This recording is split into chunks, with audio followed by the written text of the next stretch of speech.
आता ಹೀಗೆ ಬದಲಾಶರ್ ಮಂತ ನರ್ಕಟ जे लाईन शिशर म्हणतेरू बे टायमीन शिशर म्हणतेरू दिवसा लाईन शिता पाहिजे नू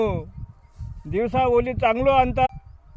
पेरणे कितूर आद्याना नुकसान आणता पाईप सटके मानतांगू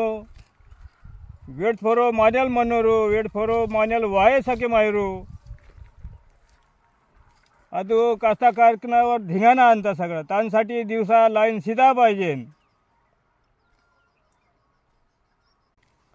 मराठीत का गुण क्या बहिणीचा चांगलं काम आता सरकारनं चांगलं काम कितर सरकारनं त्या इंगे कास्ताकारकना चांगलं काम किता पाहिजे नू लाडक्या बहिणीचं बहान काम कितर दहानू कास्ताकारांना चांगलं काम किता पाहिजे नू इथे नावा विनंती म्हणता सरकारतून